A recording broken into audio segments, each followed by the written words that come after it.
Let's see energy check करत असताना आपले काय एनर्जीज निघून येत आहेत ते चेक करूयात आपण. क्लेमिट करायला अजिबात विसरू नका. एनर्जीज खूप हाय आहेत.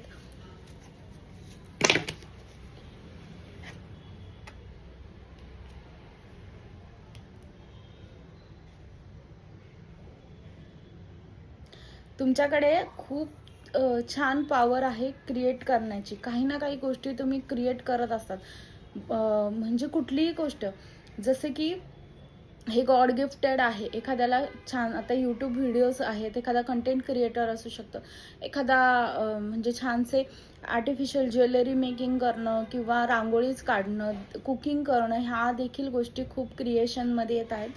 त्या क्रिएशनच्या पॉवरला तुम्हाला वाढवायचं आहे, कारण त्यातनंच तुम्हाला तुमचं सोर्स ऑफ इन्कम देखील मिळणार आहे आणि तेच तुमचं जे आयुष्याचं किंवा लाईफ पर्पज जे म्हटलं जातं ते तुमचं आहे, कारण तुम्ही स्वतः एक क्रिएटर आहात.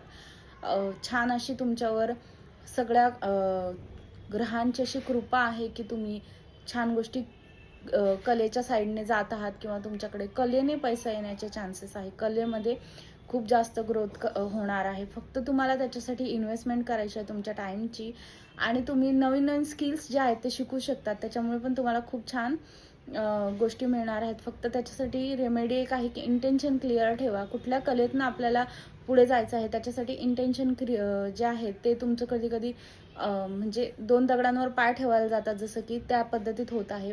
कधी तुम्ही ज्वेलरी साईडला जातात, कधी दुसऱ्या म्हणजे ब्युटी पार्लर किंवा अशा गोष्टी.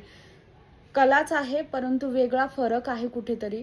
कोणी टीचिंगच्या साईडला जातं, मध्येच कोणीतरी वेगवेगळ्या साईड्स चेंज करायला जातं. तर तसं न करता, साईड न चेंज करता, एकाच गोष्टीवर खूप फोकस ठेवून करा. तीच कला तुम्हाला खूप जास्त मोटिवेट करेल. तीच कला तुम्हाला खूप जास्त पैसा, प्रसिद्धी हे देण्याचं देखील काम करणार आहे. त्यामुळे तुमच्या कलेवर नक्कीच फोकस करा. तर आजचं क्रिएटर्ससाठी जे कार्ड आहे ते खूप छान कार्ड आलेलं आहे आणि त्या कार्डाचं तुम्ही क्लेम करा. हे आणि युनिव्हर्सल गायडन्स आहे, तर ते क्लेम करायला विसरू नका.